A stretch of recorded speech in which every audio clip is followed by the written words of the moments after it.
निकम साहेब यांच्या प्रचार सभेच्या निमित्तानं आपण सर्व मंडळी या ठिकाणी उपस्थित आहात। खास करून आमच्या माता भगिनी आहेत, वडीलधारी मंडळी आहेत, सर्व मित्रमंडळी आहेत। प्रभू रामचंद्रांच्या या पावन भूमीमध्ये आपल्या सगळ्यांचं मनापासून स्वागत करतो। व्यासपीठावरील सर्व सन्माननीय मंडळी, अनेक गावचे कार्यकर्ते, सरपंच, माजी सरपंच, अनेक संस्थांचे पदाधिकारी, आपल्या सगळ्यांचं मनापासून या ठिकाणी स्वागत करतो। या ठिकाणी प्रचाराची रणधुमाळी दिवसेंदिवस वातावरण गरम होत चाललेलं आहे आणि खरं वातावरण काल पवार साहेबांच्या सभेनंतर मोठ्या प्रमाणात गरम झालं। फार समोरच्यांची चलविचल झाली। या ठिकाणी गेले अनेक वर्ष आपण सगळी मंडळी पाहत आहे, शेतकऱ्यांच्या प्रश्नासाठी आम्ही सातत्याने त्या ठिकाणी आवाज उठवत असतो। आचारसंहिता लागायच्या आधी 9 प्रश्न घेऊन मी याच चौकामध्ये त्या ठिकाणी आमरण उपोषणाला बसलो होतो आणि आपल्या सगळ्यांना माहिती आहे, मला वाटते 4था किंवा 5वा दिवस असेल, वळसे पाटलांचा ताफा या ठिकाणाहून गेला। मी जे काही सगळे प्रश्न घेऊन बसलो होतो ते माझ्या घरचे नव्हते, हे तुमचेच प्रश्न होते।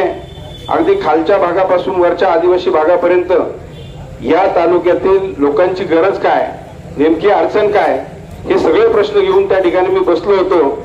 मला असं वाटलं होतं की मंत्री म्हणून ते या ठिकाणी येतील, ठीक आहे, प्रश्न नाही सुटू दे, परंतु या ठिकाणी त्यांनी कमीत कमी आमची भेट घ्यायला पाहिजे होती आणि या प्रश्नांच्या संदर्भामध्ये त्यांची भूमिका तरी त्या ठिकाणी स्पष्ट करायला पाहिजे होती।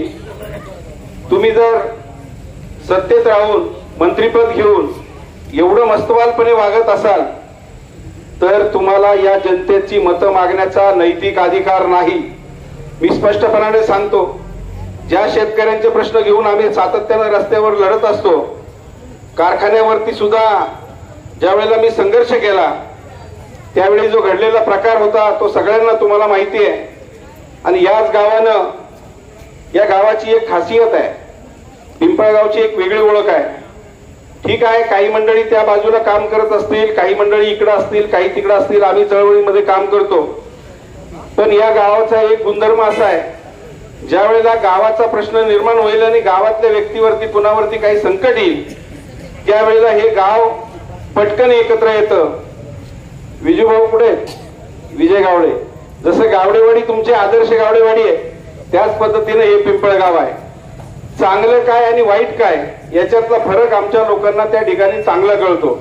त्यामुळे लोकांनी हे सगळे प्रकार पाहिलेले आहेत। शेतकऱ्यांच्या आणि या भागातील लोकांच्या प्रश्नासाठी ज्या वेळेला मी त्या ठिकाणी उपोषण करतोय आणि तुम्ही 2 मिनिटं सुद्धा खाली उतरून आम्हाला भेटायला येत नाही, त्याच ठिकाणी लोकांनी ओळखलंय तुम्हाला किती जनतेच्या प्रश्नाचं आणि शेतकऱ्यांच्या प्रश्नाचं घेणं देणं आहे हे त्याच वेळेला कळलेलं आहे। आणि ज्या वेळेला कारखान्यावर आम्ही जो संघर्ष केला त्यावेळेला तुमच्या लोकांनी जो माझ्यावरती हल्ला केला त्यावेळेला त्याच दिवशी संध्याकाळी या ठिकाणी जवळपास 400-500 लोक जमा झाली होती। निषेधाची सभा या ठिकाणी झाली। दुसऱ्या दिवशी उत्स्फूर्तपणे सगळ्या गावानं गाव या ठिकाणी बंद ठेवलं होतं। हे कुणीही विसरलेलं नाही। तुम्ही ज्या पद्धतीचं राजकारण करता, जी दादागिरी आणि दडपशाही या तालुक्यामध्ये सुरू आहे, ही दादागिरी आणि दडपशाही आता फार काळ चालत नाही। शेवटी पापाचा घडा एक दिवस भरल्यानंतर तो फुटल्याशिवाय राहत नाही।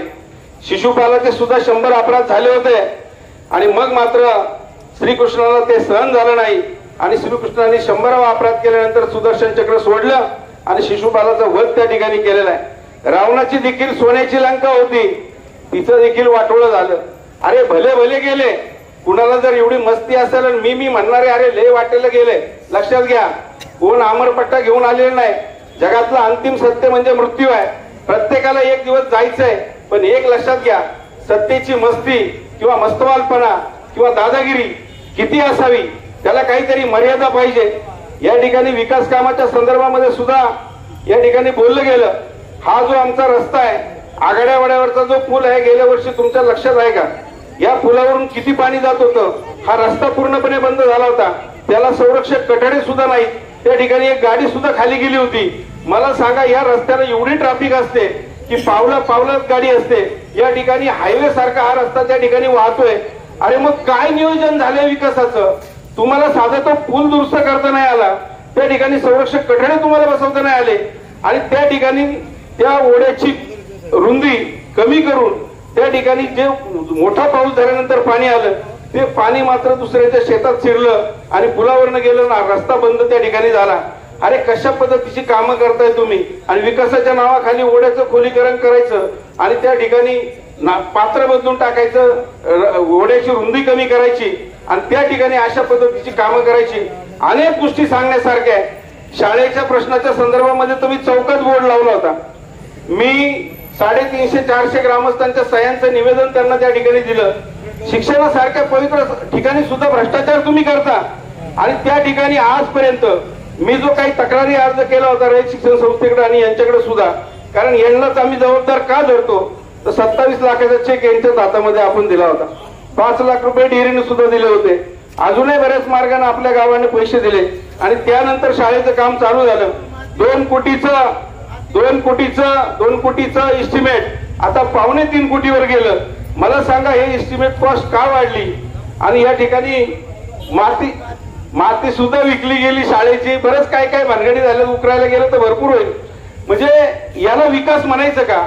या रस्त्याच्या कामाच्या संदर्भामध्ये सातत्यानं आम्ही आवाज उठवला. त्या ठिकाणी या रस्त्यावर रांगोळी काढून आम्ही लिहिलं होतं विकास हरवला. अरे तुमच्या गावाकडे जाणारा रस्ता जर आम्हाला 2-2, 3-3 वर्ष मागावा लागतो, आजही काय अवस्था आहे तुम्ही पहा. अरे याला विकास म्हणायचं का? नक्की विकासाची व्याख्या काय? आणि दुसरा एक महत्वाचा प्रश्न आहे, या तालुक्यामध्ये 80% जनता ही शेतकरी आहे. आज शेतकऱ्याची अवस्था काय? आम्ही शेतीला दिवसा लाईट मागतोय. आम्ही दुधाच्या बाजारभावाच्या संदर्भामध्ये बोलतोय. आज मगाशीच आमच्या सचिवाने आम्ही बसलो होतो. 3.5 महिने झालं. 3.5 महिन्याचं अनुदान अजूनपर्यंत आम्हाला आलं नाही. 10 ऑगस्ट पर्यंत अनुदान फक्त शासनाकडून दुधाचं जमा झालं. आज तारीख किती आहे? 15 नोव्हेंबर. जवळपास 3.5 महिन्याचं अनुदान याच ठिकाणी अजून आलेलं नाही. हीच अवस्था संपूर्ण तालुक्यात आहे, राज्यामध्ये आहे. आज आमच्या शेतकऱ्याला कुणी उधार राहत नाही. त्या ठिकाणी पशुखाद्याचे दर वाढलेत, चाऱ्याची किंमत वाढलेली आहे, डॉक्टर उधार राहत नाही. मग आमच्या शेतकऱ्यांनी जगायचं कसं? या प्रश्नावर साहेब तुम्ही का बोलत नाही हो? मला तुम्हाला विचारायचं आहे. 263 रुपयाचा कारखान्याचा हिशोब आम्ही त्या ठिकाणी दिला. आजपर्यंत चकार शब्द बोलायला तयार नाही. 3500 रुपये भाव कसा देता येतो मला सांगा म्हटले. मग दिले ना 263 रुपये अधिकचे काढून.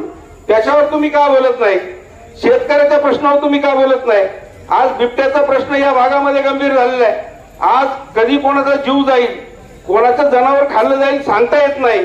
याच्यावर का तुम्ही बोलत नाही? येऊन जाऊन नुसता बोगद्याशिवाय दुसरा विषयच नाही. हे सगळे प्रश्न फक्त डायव्हर्ट करण्यासाठी या ठिकाणी बोगद्याचा विषय घेतला जातो. आता तुम्ही तिकडे का गेले त्याचे कारण आता शेमड्या पोराला सुद्धा कळते. त्याला जर विचारलं ना, बाळा हे का सगळी मंडळी तिकडे पळाली, यांचा भ्रष्टाचार आणि चुकीची केलेली कामं जेलमध्ये बसायला लागेल म्हणून ही सगळी मंडळी तिकडे पळाली. हे सगळ्यांना माहिती आहे. अगदी शेमड्या पोराला एवढ्या पोराला सुद्धा कळतंय. त्यामुळे कोणी कितीही जरी नैतिकतेच्या गप्पा मारल्या तरी आता ही जनता तुमच्या या गप्पांना बोलणार नाही. बोलण्यासारखं खूप आहे, खूप गोष्टी बोलण्यासारख्या आहेत. त्यामुळं केवळ आता मागाशी कोणीतरी काढलं जुन्नरचं, बंटीच म्हणलं, जुन्नरचे रस्ते आपल्यापेक्षा चांगले आहेत. आंबेगाव तालुका तसं जर पाहिलं भौगोलिक दृष्ट्या शिरूर असेल, खेड असेल, जुन्नरपेक्षा छोटा असलेला तालुका आहे आणि या तालुक्यातील रस्त्यांची ही बोंब. मग याला विकास म्हणायचं का? अरे गावच्या सोसायटी पासून, ग्रामपंचायतीपासून, सगळ्या संस्थांपासून सगळे तुमच्या ताब्यात, तरी बोंब आहेच. कळमोडीचा पाणी प्रश्न सुटला नाही, माळचाकांचा सुटला नाही, खाली 12 गावचा शिरूरचा पाण्याचा प्रश्न सुटला नाही, आदिवासी भागातला कळमजाईचा प्रश्न सुटला नाही, पांडवदऱ्याचा प्रश्न सुटला नाही. हे सगळे प्रश्न घेऊन आम्ही बसलो होतो. त्याची सद्यस्थिती काय आहे ते पण आमच्याकडे आहे.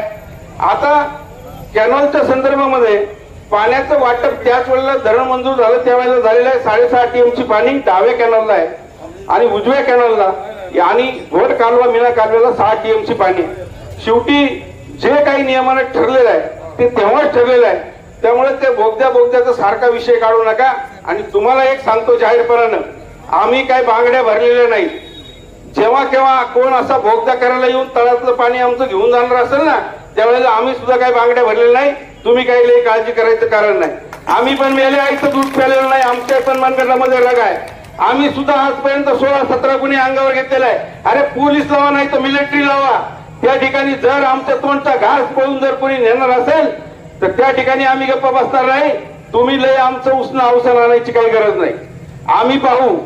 आम्हाला कळतंय जी लोक पाण्यापासून वंचित आहेत, हे 5 पाण्याचे प्रश्न जे प्रकल्प आहेत त्याच्या संदर्भात मी जे बोललो, कळमोडी, महासाकांत वगैरे, याच्या बाबत तुम्ही का बोलत नाही?